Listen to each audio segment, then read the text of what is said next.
Hey everybody, welcome to another Adventures in Celluloid. I'm Lee, Josh. And I'm Corey. and today we are going to be talking about a few dollars more. For a few dollars. For a few dollars more. $4 more than the last. Yeah. No. I don't know. But anyway, it's the second entry in Sergio Leone's Dollars trilogy. And it sees the return of Clint Eastwood as the man with no name. And it also sees the return of another actor in a different role, Jean-Marie Volonté. He's also playing the main antagonist in this one. So there you go. Well, you'll see another familiar face in The Good, the Bad, and the Ugly, which we're about to watch after we do this. Yep. So, yeah. Oh, does Mr. Yeah. I don't even know. Lee Van Cleef comes back in a different role in Good, the Bad, and the Ugly. You're going to see that. What is that? This is a tally sheet. It's the death toll that we took We're for this going to movie. get that afterwards, though. Yeah. Okay. But what is on the paper? We'll do it though? during what content. You did it on a Frozen. Yes. Oh wait. thing. First we need to accredit this video to my older brother This Mike. video? Again. Kudos, not video. This recording. to my older brother Mikey. Kudos to him for letting us use his home theater again because it's awesome. But that leads to this piece of paper, which is Frozen Elsa from a coloring book. And Olaf. I ripped that out. I'm sorry, Mike. And Olaf is on there You too. ripped off his head. But I used it for the death toll for this Yeah, movie. we'll get to that. Yeah, we'll get to that. Go ahead. We'll get to that. Okay, so go ahead and start with the plot. No, nothing else we need to go over first. Okay. It's always my You're job. well introduced. It's always your job, Corey. Well, it's mostly my job. Get to work, Corey. Okay. Give us the plot. Fine. Put the whip away. Okay. Thank you. No, put the gun away too, please. Come on, really? All right. All But right. it's a 6-shot, and has the cobras. Oh, hush. Okay. Let's get on with the plot here. Okay. With the aid of Wikipedia, once again. Although we just watched the movie, I can't recall the whole thing by memory. It's just a natural human thing. But anyway, Disappointed. I'm gonna get on with it. Okay. The man with no name, who is called Monko, and Not Joe, Monko. Monko. He's called Monko in this one because it means one-armed. Because did you notice that for most of the movie he only used his left arm to do things, except for like shooting? Did you notice that? His right arm is specifically set aside for shooting. Yeah, and all I remember him using it for was shooting and like holding a wound. Oh, yeah, which that's true. We'll get to. Yeah. But anyway, so Man with No Name and Colonel Douglas Mortimer, the Man in Black, are two bounty hunters in pursuit of El Indio, one of the most wanted fugitives in the Wild West, and his gang. El Indio is ruthless, clever, and brutal. He has a musical pocket watch that he plays before engaging in gun duels. As he says, when the chimes finish, begin.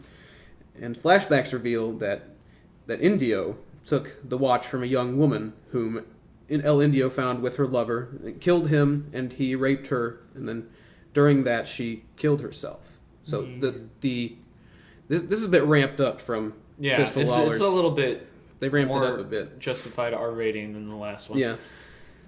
And so We'll get to more of that in the content section. yeah. But inside the watch is a photograph of the young woman, and it was a gift from her lover. Yeah. Yeah. Yeah. Yeah, who got killed, as we said.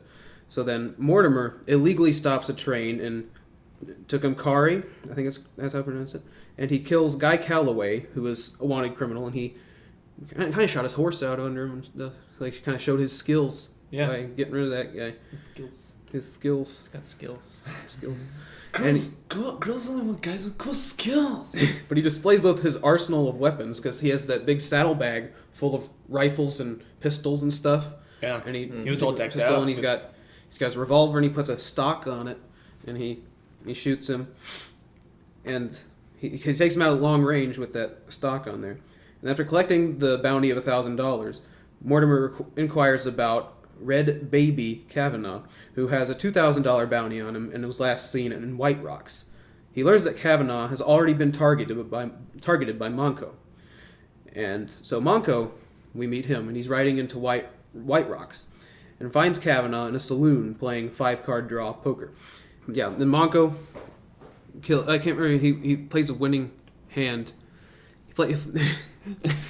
Lee is drumming in the air, imitating footsteps. Lee didn't like the footsteps in this movie. Oh yeah, we'll talk about the sound design after we talk about the plot here.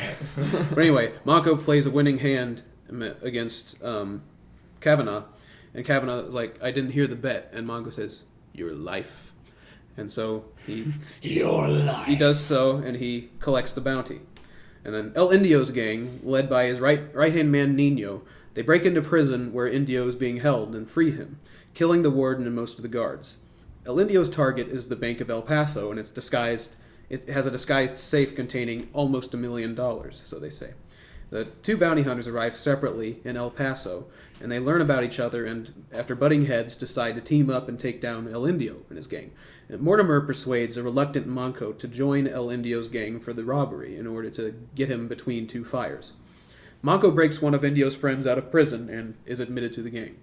And El Indio's plan includes Monko and some of El Indio's gang providing a distraction by robbing another bank in another town. But Monko guns down the gang members and sends a false telegraphic alarm. Once the El Paso sheriff and posse leave the town, El Indio and the rest of the gang invade the bank and carry off the safe, which they can't open. They ride to the small border town of Agua Caliente, where Mortimer is waiting. Hot water. There you That's go. what it means. Yeah, there's one. Caliente is actually spicy. Spicy water. So spicy water. Agua Caliente. Agua caliente. You could make like a radio commercial out of that. Have you ever heard Spanish language radio commercials? Agua Caliente. Go get yours. Ay, agua caliente. Spicy water. Okay, continue. Sorry. Okay, yes, that was a radio rabbit trail. But anyway, so Mortimer is waiting at Agua Caliente. And one of El Indio's men, the hunchback Wild, recognizes Mortimer from a previous encounter in which Mortimer had deliberately insulted him. And he forces a showdown, and Mortimer kills him. Mortimer then proves his worth to El Indio by cracking open the safe without using explosives. El Indio then says he will wait a month before dividing the loot to allow the furor over the bank robbery to die down, and he locks the money away for that month. But then Monko and Mortimer attempt to steal the bank money from El Indio, but are caught in the act. El Indio's men severely beat them and tie them up. Later, Nino, on orders from El Indio, kills their guard and releases them. El Indio informs his gang that Monko and Mortimer got away and sends the gang in pursuit, intending to let his gang and Monko and Mortimer kill each other off, and while he and Nino take all the loot for themselves. And however, Groggy, one of the more intelligent members of the gang, doesn't mean he's that The intelligent. groggy is the more intelligent. The groggy intelligent, which basically makes him groggy. Intelligent. Intelligence is gone there. So he figures out what El Indio is up to, and he kills Nino. Before he can kill El Indio, he finds that Mortimer has already removed the stolen money from where El Indio had hidden it. El Indio convinces Groggy to join forces with him to trap Monko and Mortimer. The next morning, El Indio's men confront Monko and Mortimer in the streets of Agua Caliente. Monko and Mortimer kill the gang one by one in a running gun battle. Standing alone, Mortimer shoots Groggy as he runs for cover, but then has his gun shot out of his hand by El Indio. El Indio then takes out his pocket watch and starts it playing. And as the music nears the end, Monko suddenly appears with an identical pocket watch, which plays the same tune as El Indio's, and which Mortimer realizes has been taken from him earlier. Monko covers El Indio with a rifle, which is a 1854 Jennings Rifle Company volcanic rifle. Woo! Wikipedia just felt the need to tell us what that rifle. Somebody's a big Jennings rifle fan, and they're like, "Oh, I need to make sure they know what." Freeze this frame the rifle movie. is. I need to see what gun this is. Trivia. So Monko forces El Indio to wait while he gives his own gun belt and pistol to Mortimer, evening the odds. Now we start, Monko announces, and sits down while Mortimer and El Indio face off, with the watch playing again. During the standoff, Monko looks in Mortimer's pocket watch and sees the same photo in El Indio's watch. The music finishes, and Mortimer outdraws and guns down El Indio. It's pretty intense scene. Yeah. Yeah, we'll get to that. Yeah. The Mortimer takes El Indio's pocket watch. Monko gives him back the other watch and remarks on a family resemblance in the photo. Naturally, between brother and sister, Mortimer answers. His revenge complete, Mortimer declines his share of the bounties and rides away. Monko tosses the bodies of El Indio and his men into a wagon, adding up the bounties, and finds that he is short of the $27,000 total. He spins around to gun down Groggy, who had survived and was sneaking up behind him. As he leaves, he recovers the money stolen from the Bank of El Paso, though it is not clear whether he intends to return it. He then rides off to the distance with two horses towing the wagon. And that is the close of For It Feel Like. And it always is.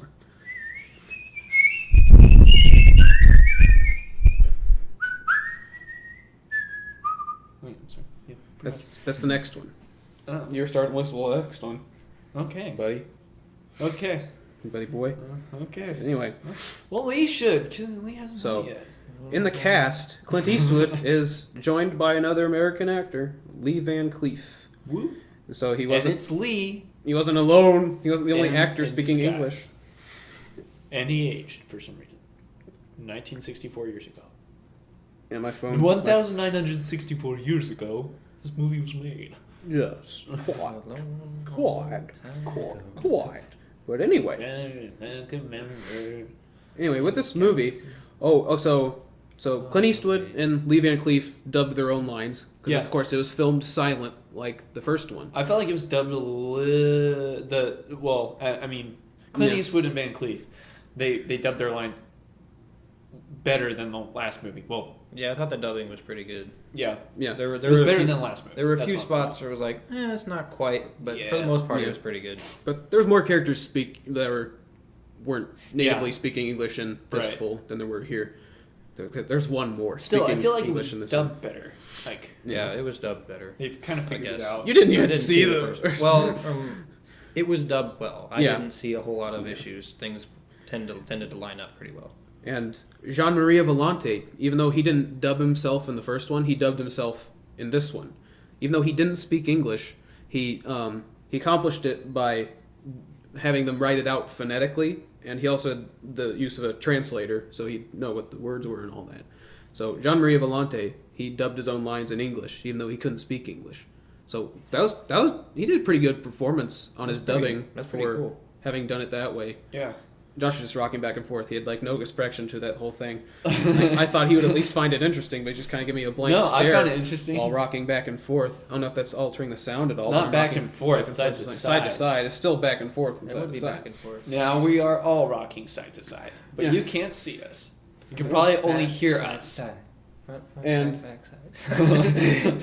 Anyway, yeah, I did find that interesting. Yeah. Speaking of that, what did you think about the recasting recasting an actor as the same actor as a different antagonist? It was, I don't know. I felt like he was cast better. I don't Yeah, know. this character is much more interesting. Yeah, than he was very Ramon. very. You kind of felt with him a lot. He wasn't relatable. I mean, didn't. I I don't think didn't any feel of us with him were- once we find out all the stuff he did in the end and why he's so nuts. Yeah, well- I didn't feel with him. Yeah, well, I mean, yeah, but I'm just saying, like, he was. And he smokes the marijuanas to calm himself when he's marijuanas. when he's having his flashback Talk about the Always glassy-eyed and like sweating. because he's smoking his marijuanas. marijuana. Marijuanas. Marijuanas. That's the street name for marijuana. Yeah, I was gonna say about the sound design again, and Liam, I'm sure that there were sound design was okay Mm-hmm. in some parts, but in other parts it was like, he walked in, he had the deck of cards, and it was like flicks one card off to deal him, and one card hits the table, and it's like, No, it was. It wasn't that. It wasn't that. well, the bass was like It when you compare it to the sound of him dropping the deck of cards on the table, Yeah. that was the weird thing, because it was like it was boom, completely boom, reversed. and it was like the deck of cards like the- sounded like a single card dropping. Yeah. The single card was, and the deck of cards was. it was like, anyway. There was a thump with each Yeah. with each of the single cards, Yeah. and then the deck of cards was just like a. Also, Yeah. also, some of the footsteps were like, Yeah, just It- obnoxiously loud and out of place, yeah, and then just random placement of spur Yeah. clinging. and then that one part where they're climbing up the side of the building and their spurs aren't even making any sound. They're being careful. They're being careful, They're being but careful. they But still then, have spurs as on soon as they're walking out, you hear them. Yeah. Like, there's no noise. Well, at then all. they're not being careful. Then they're just walking. I don't know. I found it odd. There was no sound at all as they were sneaking in, but as soon as they were done, there's all kinds of thumping and they're like, we're done here. jingling. And then they start walking and they're like, That spurs, that jingle, jingle. As I go riding. Okay. so yeah, pretty much. Did you see another actor that came back as a different character? Was it that? No. It's the big guy. Oh, The big guy. Nino. Him, yeah. What's Yeah, it was Nino That in this means one. boy. Yeah. What's he doing with the name like boy? Yeah, but it's kind of like Hey, boy. kind of like a Mice and Men. Lenny Yeah. Small. Yeah. Okay. He's huge. Or Little John from Yeah. Robin Hood. Yeah, Robin The Hood. big true. giant guy. That's true.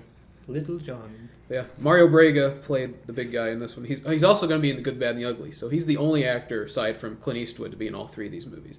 Although he's playing a different character in every single one of them. And Clint Eastwood's playing the same character. Well, he was Joe in the first one, and then Monko in this one, and who knows what he's going to be in the next one? He could be called like Godzilla or something. He's still the same guy, I though. call him Clint Eastwood. He's still the same guy. He's still the man with no name. They're gonna call him Bob. Bob. Bob. I'm not going to He'll be spoil what credited they in the call him. credits. Bob. His name is mentioned a lot more in Good, Bad, and the Ugly, what they call him in there. And Josh just caught a speck of dust and he ate it. Yep, it's true. That's his life. Eating the dust. Soundtrack, this one. I really liked it. Like Did you like it better than liked Fistful? I liked it better than Fistful, but because there was more variety. Mm-hmm. In Fistful, it sounded like they reused some of the same songs Yeah. over and over again, like overly, Yeah. kind of overused Yeah. them. In this one, it was spaced out Mhm. well, and every time they opened the pocket watch that had the little chimes, that was really catchy kind of. And It was like and the music they put was- with it in each scene that it's played in. yeah, it goes along with the chime. Yeah, and it And brings in the intensity of it. The chime is very emotional too. Yeah. It's not Except- just like a Except for when it goes to those flashback scenes. Yeah, Yes. that sound effect is supposed to be like unnerving because I he's have- obviously disturbed by this. And memory. it is very unnerving, but it Mm. is just so loud and piercing. Yeah. It And just that oh we my got that on goodness. the death toll too. We'll talk about that on the oh my death God. toll. That was- Yeah, but I feel like it was appropriate though because that's kind of yeah, but I mean, deafening to him. He didn't. Those memories were very uncomfortable. it for him. did fit well, but I mean, it was it But made yeah, I it see very what you're saying. uncomfortable to Let- sit there and listen to it. Let it be known that is what you hear when you smoke the marijuana. Marijuanas. Marijuana. Anyway, All right. stay off drugs, kids. Next movie we're doing is Reefer Madness, and we're gonna give 10 out of 10, 11 out of 10. You seen Reefer Madness? No. Wait, we're doing that next? No. Oh, okay. I'm pretty sure he just made that up. Check. No, I didn't make it up. Look up Reefer Madness. Reefer Reefer Madness. Reefer Madness. Reefer Madness. It's in the public domain. So Okay. let's look it Then up. I don't know what that's. Reefer I'm Madness. pretty sure it's not worth my time. It's an anti-marijuana movie from the 30s, Oh, okay. and it's ridiculous. Oh. It is Well, ridiculous. rats. Okay. Anyway, yeah. Anyway, they didn't want to. They wanted to begin production on a sequel, but they didn't want to start it until Clint Eastwood was a go A sequel, you mean to from Fistful of Dollars? Yeah. That was weird. That was kind of a scary. We're being attacked by aliens. I was like, it's a drone. No, shut up! There's an alien right there. Don't talk. No, hey, It'll hear us. Take me to your leader. I have figured out your language. Oh, Clint Eastwood. Okay, I'll leave you guys alone. Okay, see you later. Bye. Bye, drone. See you later. Okay, that was weird. That was weird, guys. That was weird. But anyway, My goodness, the drone's just like almost attacked. thank you, us. Clint Eastwood, for keeping us from having our brains sucked out through a straw. So, anyway, They're upstairs. Oh no, we're under attack. they made this movie like right after it was released in Italy, and it was a box office success. They wanted to make it like right after it was released in Italy because it was a hit in Italy. But being in the United States, Clint Eastwood hadn't seen it yet because it wasn't released yet. Because in the United States, Yeah, because Fistful of Dollars was like kind of the official first spaghetti western that they made. Mhm. Like there was like 25 or 26 Yeah. other spaghetti westerns, but this one was like it actually like blew Yeah. up internationally. So Yeah. they were like, "Oh, this is the See, like- first monumental spaghetti western." And like Fistful I'm waving my arms around. Fistful didn't come out till like a year after it came out in Italy, and Clint Eastwood hadn't seen it yet because he was in the U.S. and like, but he did it, but he was able to, but they quickly got a rushed Italian language print to him, and he watched it and he was just like, okay. Did you know that Fistful of Dollars? The director handed a script to one of the actors, and the actors like read the script, and he said, "This is one of the worst scripts I've ever read. Yeah, This is horrible dialogue." Like it kind of reminds me like how didn't Han Solo do that for Star Wars or something? his name is Harrison Ford. You always call him Han Solo. I know. I always call him Han Solo That's because I've always known him by Han Solo. Ford is Han Solo. He really is. Basically. But Yeah. Jean-Marie Volonté did both of these movies. He didn't think much of them, but he did he did it for the money. Yeah. He admitted that. But although he's internationally known for these two movies, like outside of Italy, that's all people know about him. Said he did these two movies. But he was committed to for a few dollars more because he went through the trouble of dubbing his own lines in English, even though he didn't speak it. Yeah. And he did a great job at it because he can't even tell. Yeah. Charles Bronson was approached for a starring role in the film after he was approached for Fistful. Have you seen any Charles Bronson movies? I don't Death know. I don't Wish, think so. Magnificent Seven. No. I've seen that one. Magnificent Seven has an actor that you'll be seeing in The Good, Bad, and the Ugly. And he's a great actor. I love him. Yeah. Is it the bald guy? It's the main bad guy, Eli Wallach. He's got the sombrero and the mustache. I don't remember the names. You'll probably remember him once you see him. Yeah, I'll probably recognize him, but I don't remember names. So this movie, for a few dollars more, was written in 9 days, and I can't even write a movie in 5 years. To my satisfaction, at least. Yeah. Yeah. I have a screenplay that I hate, but it's complete, but I hate it. You could come up with a decent storyline in 9 days, but an entire movie script, that seems a bit far fetched. But then Leone didn't like some of the dialogue in the script, so he just hired some other guy to be a script doctor. But either way, is pretty much written in 9 days. That's a little over a week. Yeah. Think back. Think back 9 days ago. Just think about that. Could you have written a movie in that amount of time? That's kind of what happened with Lucas in the Empire. Yeah. It's back. They're coming back. It's back. The aliens are back.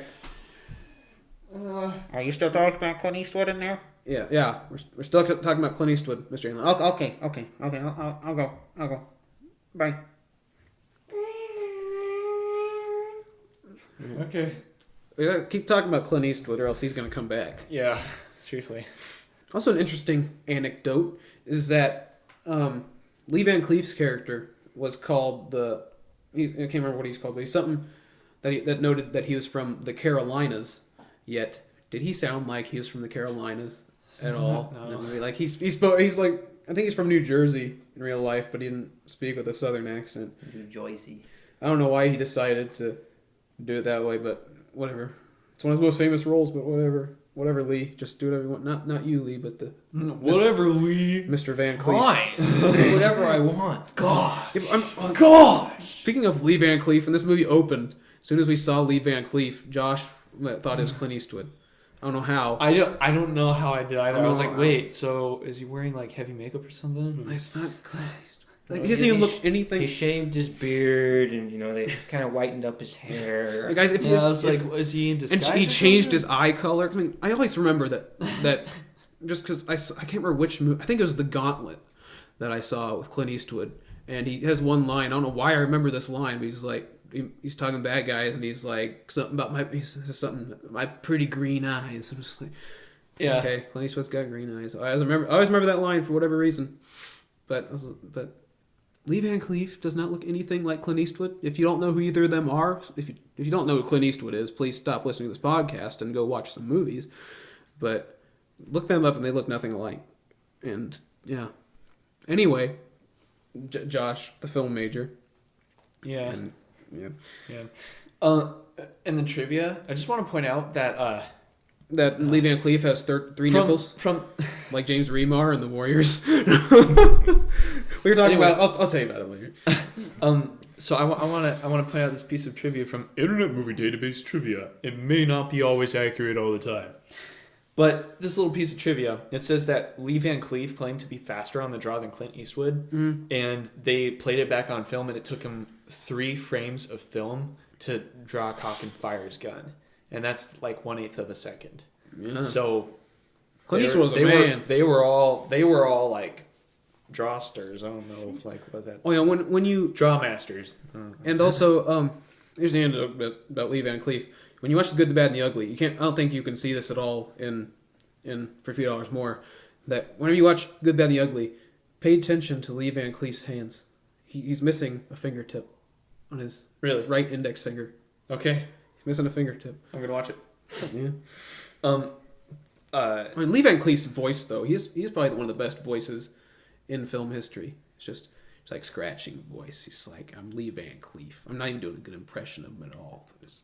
It's very unique. Like, hear his voice. One thing, it's just like, one thing about his his age that he looked. yeah, And another piece of trivia, you know how he was always talking to Clint Eastwood like boy. yeah, I always call him boy, and then Clint Eastwood always called Van Cleef old man. yeah. There's only like a 5-year difference in their Yeah. life, and it's like what? Yeah, it's kind of like What? like Indiana Jones and the Last Crusade. There's only that Sean Connery's playing Harrison Ford's father, and that Sean Connery's only 12 years older than Harrison Ford. Yeah. So it's kind of that sort of thing. It's not a big deal because I mean I Let's played somebody's grandfather in a play, and I'm only a year older than that guy. So Yeah. Yeah. It's all just about what character they're playing. yeah. Yeah. It doesn't really matter how old they are Yeah. in real life. Yeah. Like I Clint see, Eastwood looks like he's like he's in his mid-30s. yeah. This one. Okay. I mean, to be fair, he did look a lot younger he looked like he than was Lee at Van least Cleef Yeah. in this probably movie. almost like 28 or 30 or something. No, he was. I think he's born in 1930, I believe. So he's around 35. Okay. Yeah. Interesting. Cool. He didn't look 29. Whatever. Right. I said 28 or 30. No. But anyway. You know what Roger Ebert said about For $3 More? He said, "One great old Western cliche after another is composed of situations and not plots."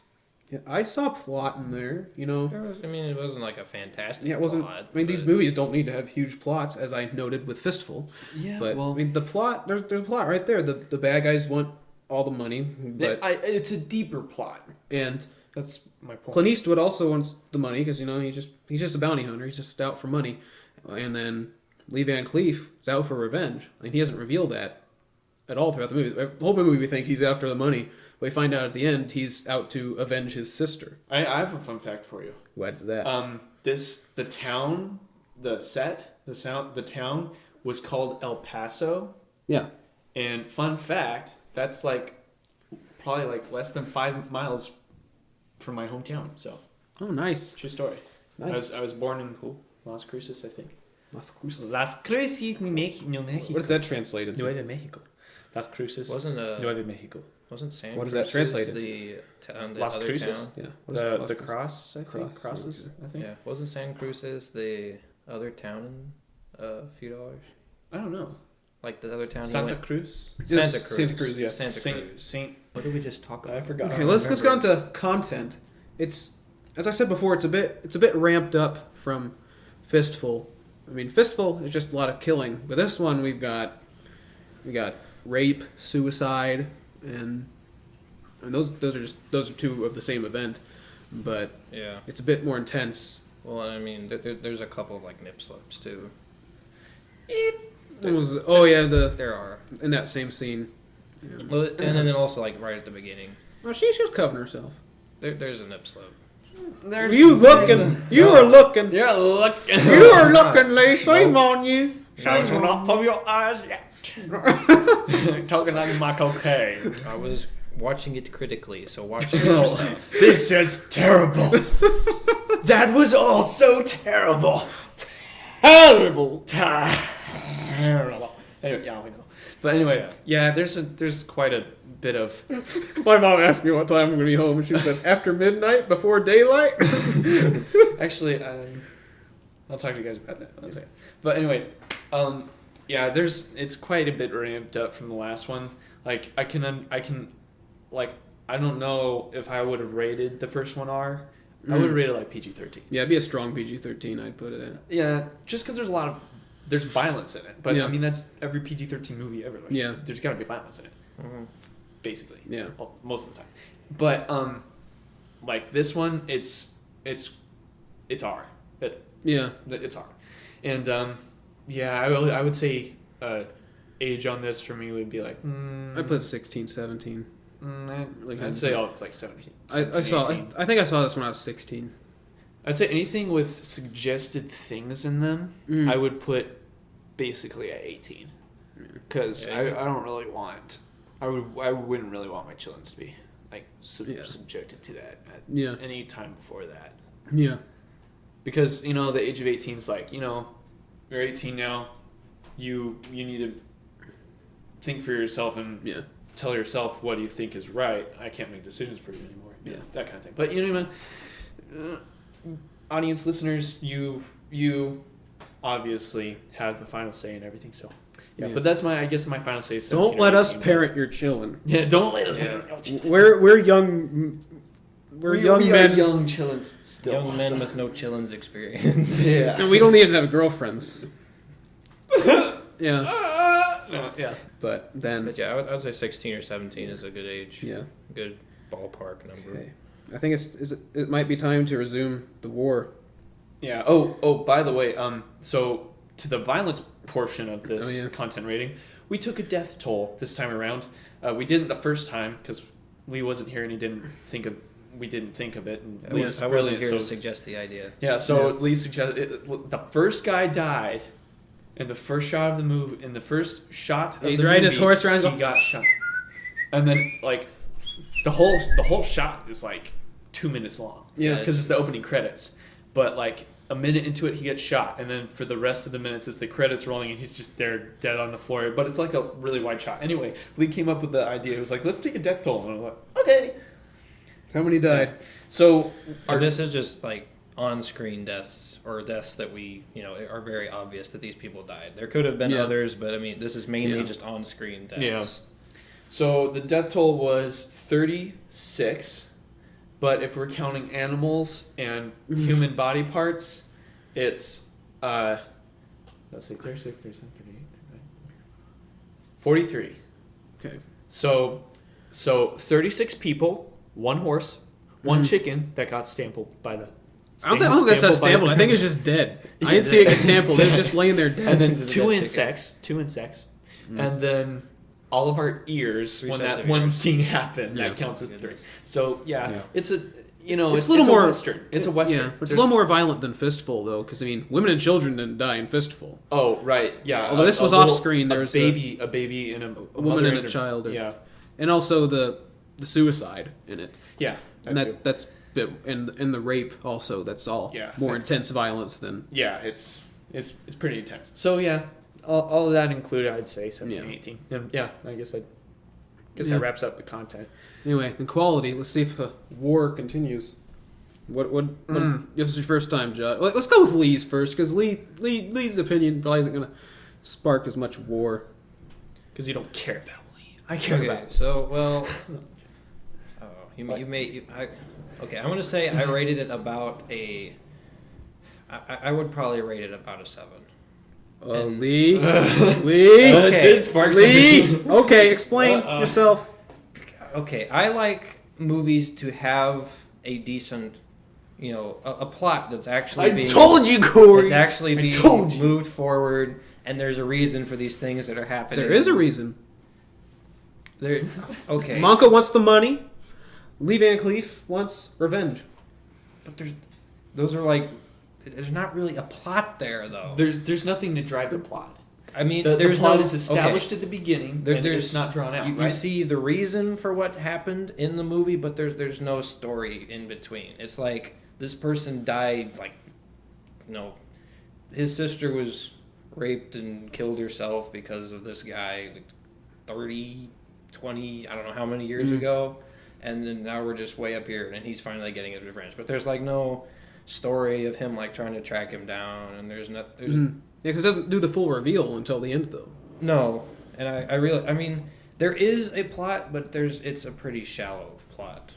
Yeah, but as I said before, we don't need a huge plot with these anti-hero surrounded stories. Yes, but see, I used to read a ton, so I'm used to like things connecting here and there, and subplots weaving through the main plot, and well-developed characters. Yeah. So I mean, just for me, this movie, the plot was kind of shallow. Yeah. And then, like I said, all the just the odd use of the sound effects. Like one that really bothered me a lot was constant bullet ricocheting when there's nothing for the bullet to ricochet. Yeah, that is true. Like the scene where he's like juggling his hat with bullets. Yeah, there would be no bullet ricochet. Except that hat was made of like titanium metal. So that's one example of why that's a pointless sound effect. Yeah.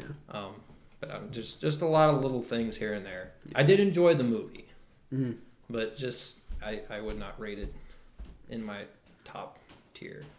Okay, Josh. Let's see if this war continues. Okay, Josh. 9 out of 10. 9 out of 10. Oh, let me shake your hand, sir. We're not gonna have a fight this time. Although I did give this one a perfect 10 as well. We're not gonna have a fight. Okay. We're gonna have a fight. But yeah, I'm surprised because usually people don't think. Okay, I'm not even trying anymore. Usually we're squeezing each other's hands pretty hard. Yeah. Usually people don't look at this one as much because I mean Fistful like defined spaghetti westerns, and then Good, Bad, and the Ugly is perfect. It's a perfect movie according to pretty much everybody, which you haven't seen it yet, so you have to bring your opinion on there. Yeah. But I mean, it's widely ignored by most people, and I think it even got a higher rating on IMDb, which I'm surprised by. Because I think Fistful had an even 8, and for a few dollars more as 8.3. Yeah, I liked it better than the last one, and that's why I gave it 1 star more. Because I enjoyed it. It was very, very intense and well thought out at the end. Yeah, I'd say. And the antagonist is a bit more interesting. Jean-Marie Volante's role in here is much more interesting than his role in the first one. Yeah. Well, and honestly, he's really like the only developed character. Yeah. And then even that's only it's a minor development, but at least he does have a bit of depth to his things character. I kept thinking about when Jean-Marie Volante was on screen. I keep thinking that he's got a Timothy Dalton screen presence. I just keep feeling that. It's like he doesn't look like him, but maybe a little bit around the eyes a little bit, but otherwise, he's kind of a Timothy Dalton screen presence. He's got a hearty laugh, too. You heard Timothy Dalton laugh in a movie. He's like, ha, ha, ha, ha, ha. Yeah. He's got a great voice, too, as I always say. Timothy Dalton, yes. And Timothy Dalton, yes! Yeah, can't be too loud right now. If we were in our usual recording room, I would be yelling about Timothy Dalton right now. Yeah. Just wait till we get to his James Bond movies in however many months it takes us. But yeah, so, yeah. Quality, I think it was good. It was 8.3. It was 3.3 stars higher on our movie database. I think it's actually lower on Rotten Tomatoes than Fistful. Weird.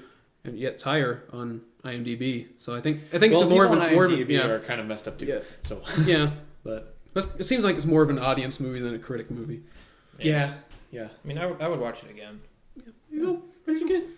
I really enjoyed the ending. I keep going back to the ending. It's really enjoyable. Yeah, that's one of my favorite scenes. The last scene was really good. I did like the last scene. Like, whenever I think about this movie, this is the last scene that I think of more than anything else. Yeah. Usually I don't remember the rest of this. But Good, the Bad, and the Ugly has so many iconic scenes, and we're about to watch that, and that will be our next episode. And also, I've just remembered this. So, we're wrapping this up, and we're on Facebook and Twitter, as I mentioned before. Our Facebook is facebook.com/Adventures in Celluloid Podcast, and our Twitter handle is @InCelluloid. So check us out there. You'll get updates, and you can subscribe to us on iTunes, so you'll get our episodes as soon as they're scanned or whatever refreshes or whatever it's called. And there's a lot more content on the Facebook page too. I mean, like, we don't just post about movies. Like, we just posted that one post about you finding that new studio and while you were playing Fallout 4 there. Except it's in use though, unfortunately. It is. Yeah. And it's kind of in a video game, so we'd have to kind of pull some strings to get inside the video game. Real. We'd have to go graphics, bro. We'd have to figure out John's computer. Yeah, to get inside the computer. Yeah. Well. Okay. That's okay. Until next time. Good, the bad, and the ugly next time. So, Josh? Until next time. Don't smoke marijuana. It's bad.